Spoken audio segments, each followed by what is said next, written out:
Olá, estamos de volta com o Frente a Frente, que recebe hoje o deputado Eduardo Bolsonaro, ele que é do PL de São Paulo. No primeiro bloco, a gente começou a falar sobre esses atos de 8 de janeiro, o quebra-quebra na sede dos três poderes e as suas consequências. Deputado, entre as consequências, o senhor já falou que vem aí uma CPMI. Ela vai sair mesmo, já tem as assinaturas, e Anderson Torres vai ser chamado? Quem vai ser presidente, relator? Isso já está em discussão? Olha, no Senado já atingiu o número mínimo de assinaturas, são 27 senadores. Na Câmara tem que chegar ao fatídico número de 171 deputados. Né? Já tem 101 deputados que assinaram e esse número continua crescendo. Eu tenho uma expectativa de que a gente alcance, né, esse número mínimo. E daí, né, é que começa-se a discutir realmente quem vai ser o presidente, quem vai ser o relator. Mas, normalmente, aquele que puxa as assinaturas, que faz o requerimento, ele normalmente ou é relator ou é o presidente. Né? Nesse caso, o deputado André Fernandes, do PL do Ceará, estaria numa dessas posições. E na outra, enfim, se ele escolher a presidência, quem que seria o relator, provavelmente seria alguém do Senado. E a partir daí você começa a ter os deputados apresentando os requerimentos, chamando para ser ouvido na comissão. Essa comissão, ela é um poder atípico dos deputados federais e dos senadores. Por que atípico? Porque ela tem exatamente o mesmo poder de um juiz. Então, requisitar documentos, né, chamar alguém para vir depor e tem que depor, senão sofre sanções legais, dentre outras medidas, são atribuições dessa CPMI. Então, vamos ver se ela primeiro vai conseguir o número mínimo de assinaturas, depois ela tem que ser instaurada, ela tem que ser lida em plenário do Congresso Nacional a sua instalação, e a partir daí ela começa o seu funcionamento como se fosse uma investigação com vários policiais e vários juízes. Ô, deputado, há uma diferença agora na ação do Congresso Nacional, porque houve uma mudança forte ali entre os partidos políticos. O PL, como disse a Denise, é o maior partido da Câmara dos Deputados. Agora, existe um grupo do PL, chamado PL Raiz ali, do Valdemar Costa Neto, e o PL Novo, né, que é o pessoal que sempre apoiou o presidente Bolsonaro, né? Como será essa convivência? Olha, na minha opinião, pode-se dizer até que são dois grupos, mas que podem perfeitamente viver em harmonia. E eu vejo que estão vivendo. Por quê, Zé Maria? Todo partido tem, né? Sim, se você olhar, por exemplo, não estou querendo comparar, mas se você olhar, por exemplo, o PMDB, o atual MDB, foi a vida inteira Dividido em 3, grupos. 4 grupos ali dentro, né? O PL tem uma convivência tranquila entre nós. Muitas das vezes, por que eu falo tranquila? Porque muitas das vezes, algumas imprensas, não todas, né, mas algumas imprensas tentam colocar uma intriga ali no meio para ver se consegue sair aquele repeteco do que foi o PSL em 2019, que teve um racha ali, logo com 9 meses de mandato, os deputados federais teve um problema ali que foi insuperável. Eu vejo que hoje em dia os deputados, inclusive os que entraram os novinhos, eles estão muito mais maduros. Vários desses deputados que foram eleitos com apoio do presidente Bolsonaro, eles já vêm com uma bagagem, já vêm com uma expertise, não é mais aquele oba-oba com padrão Joyce Hasselmann, são deputados muito mais cientes do seu papel. E todos eles já perceberam também que, se eleitos com apoio do Bolsonaro, sem o apoio do Bolsonaro, eles não têm vida longa dentro do Congresso Nacional e nem uma vida fácil. Então, eu acho que nós estamos trilhando um caminho muito mais uníssono. Diferenças, obviamente, há, né, Zé Maria? A gente nem dentro de casa, às vezes, a gente consegue unanimidade, né? A gente já vota vencido. Agora, por falar em Bolsonaro, Denise, desculpa, só para abrir o parênteses aqui para finalizar, né, inclusive hoje o deputado Marcos Polon, ele angariou várias assinaturas, inclusive com a minha, e vários outros deputados, ditos assim, mais conectados ao presidente Bolsonaro, em apoio ao líder Altineu, que é alguém, vamos dizer assim, do PL Raiz, como o senhor falou. PL. Agora, por falar em Bolsonaro, quando o presidente volta ao Brasil? Já tem uma data? Olha, não tem data. Eu fiquei sabendo numa entrevista que ele deu uma declaração dizendo que ele provavelmente deu, em março exatamente, para o retornaria. Wall Street Journal. Agora, é março mesmo? O senhor deve estar sabendo, óbvio, né? É engraçado que as pessoas sempre acham que tem informação privilegiada e eu não tenho. Ou essa volta foi só um balão de ensaio para ver como é que o mercado político aí vai reagir a esse retorno do ex-presidente? Cedo ou tarde ele retorna para o Brasil, né? Isso aí eu não tenho Em dúvida. relação a esse processo, porque eu estava conversando com os advogados essa semana e ele me disse o seguinte: olha, são 16 processos que o ex-presidente responde e dificilmente o senhor já disse que podem até, que há uma tentativa aí de deixar o ex-presidente inelegível. Como é que vai ser? O que o senhor vislumbra, o senhor que é advogado também, em relação a esses processos? Ele tem medo de ser preso? Não, não diria isso, né? É claro, né? A depender da esquerda, muita gente ali fica gritando sem anistia, né? Vale lembrar que a esquerda sem anistia sequer existiria, estariam todos presos hoje por vários, né, crimes cometidos durante os anos 60 e 70 principalmente. Mas retornando à questão do presidente Bolsonaro, a gente sabe como é que é o jogo, né? Tirá-lo de combate é um grande negócio para a esquerda, né? Livra eles de muita dor de cabeça. Agora, a semente que o presidente Bolsonaro plantou, essa daí não tem como voltar atrás, né? O povo resgatou o patriotismo, está muito mais ciente de política, é um povo muito mais maduro, com muito mais acesso à informação. Às vezes tem até a sua preferência de jornalista para ouvir, para guiá-lo, né, para saber o que está acontecendo na política. E isso daí é um movimento que não tem retorno.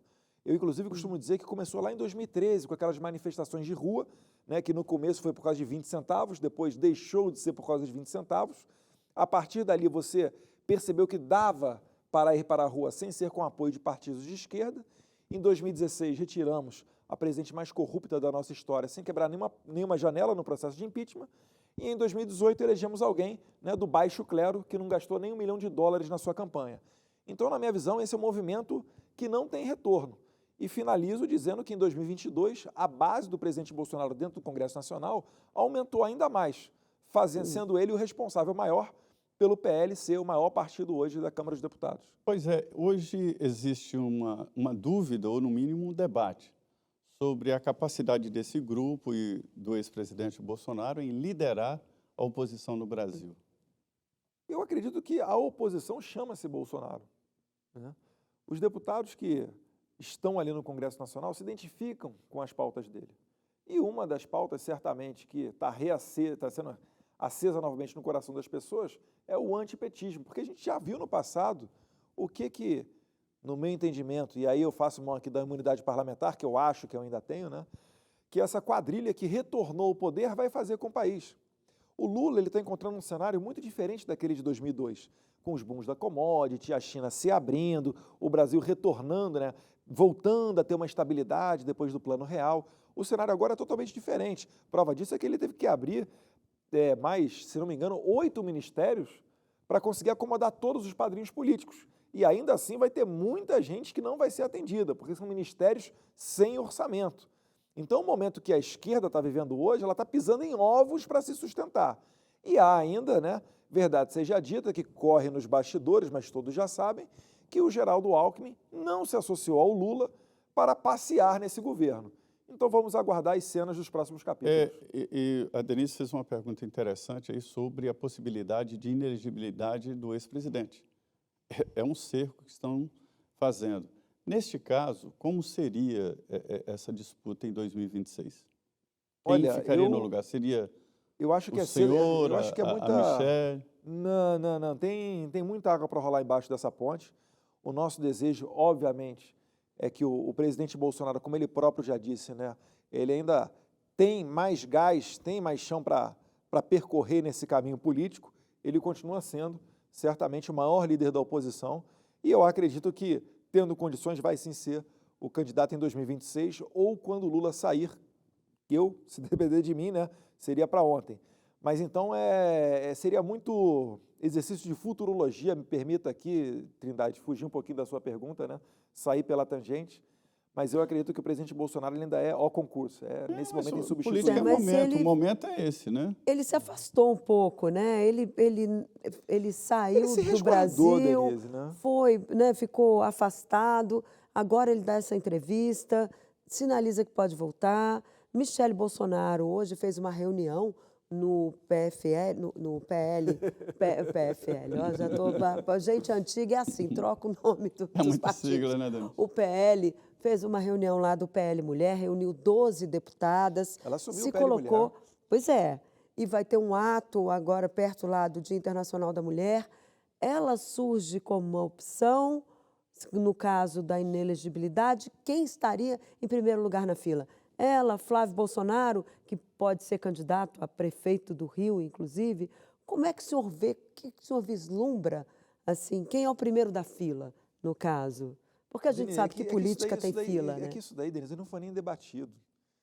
É que a gente está tão longe da eleição, a gente não tem nem sequer essa batida de martelo com relação à elegibilidade do presidente. São elucubrações e a gente tem que esperar A acontecer. cada dia a sua aflição, então. Vai ser assim daqui para frente. Mas uma coisa é certa, ele é o dono do capital político mais forte do país, ele é o que arrasta multidões nas motocicletas, e eu acredito que ele é que vai ser a pessoa... Vai voltar com as motocicletas, né? Depender dele, com certeza. O grande debate do momento é sobre juros, né? Dá a impressão que o presidente Lula ganhou esse debate sobre juros. E falando do próprio governo, porque Banco Central é governo. Apesar desta regra, que é uma regra passageira, porque ele vai nomear o presidente do Banco Central em 2 anos, né? É governo, Banco Central é governo. E como é que o senhor vê esse debate sobre juros? Os juros estão altos ou não?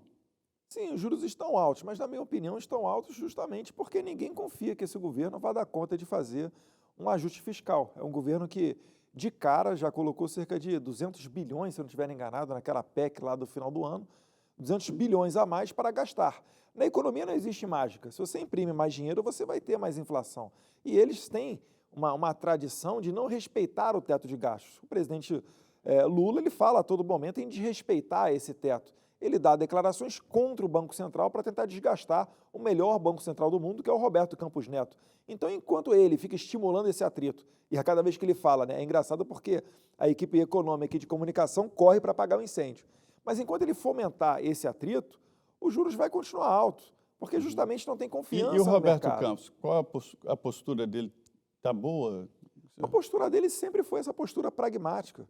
Ele é conhecido como sendo uma pessoa que analisa o mercado e toma as atitudes necessárias. Técnicas, né? Assim, nós gostaríamos que o juros estivesse baixo? Com certeza, todo mundo. Agora, os juros não ficam altos e baixos, o dólar não sobe e abaixa pela vontade de uma pessoa.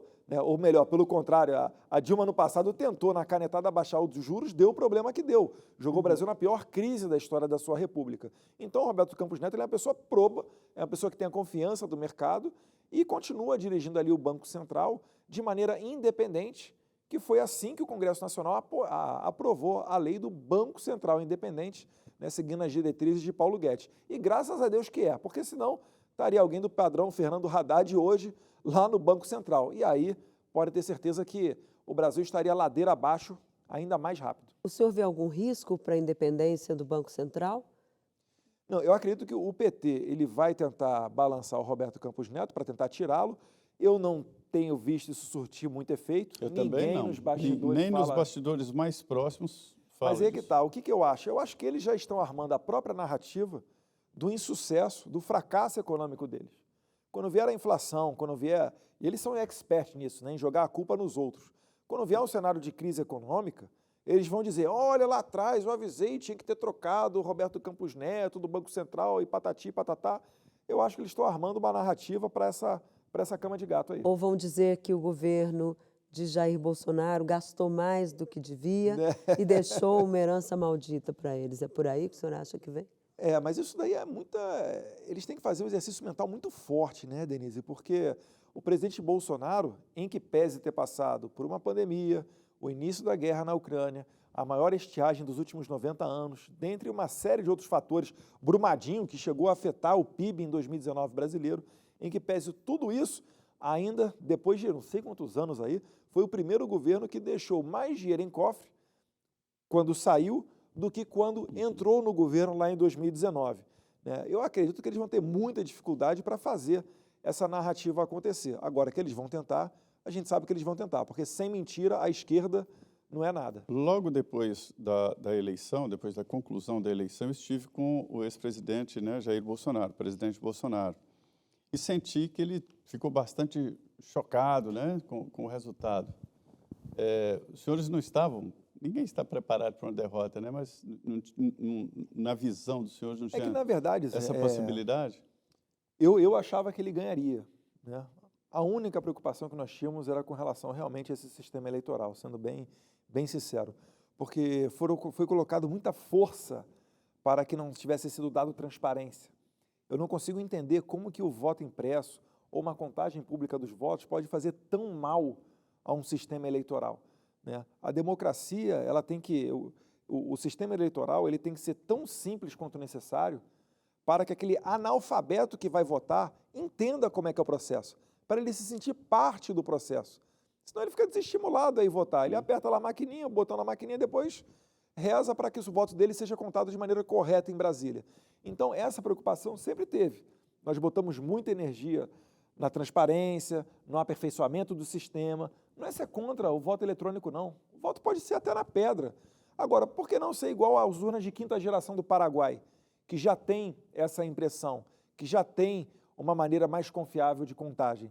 Então, é simplesmente isso. Agora, quando aconteceu, óbvio que foi desagradável. Havia ou não um projeto de golpe? O quê? Do nosso lado? É. Claro que não. Não tem projeto de golpe. Se fosse para dar golpe, eu acho engraçado, porque assim, se fosse para dar golpe, como é que o presidente Bolsonaro passou 4 anos no poder, com tanto de militares no ministério, e esse golpe não saiu?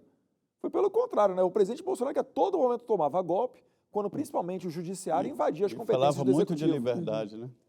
Agora o senhor chegou a dizer certa vez que bastaria um cabo e um tanque Não, para cabo soldado. um cabo soldado para tomar o Supremo Tribunal Federal. O senhor se arrepende dessa frase? Como é que vai ser aí uma tentativa do bolsonarismo de se recompor com o Supremo, se é que o bolsonarismo vai continuar? Deputado, eu pediria, Denise, para que a resposta ficasse no próximo bloco.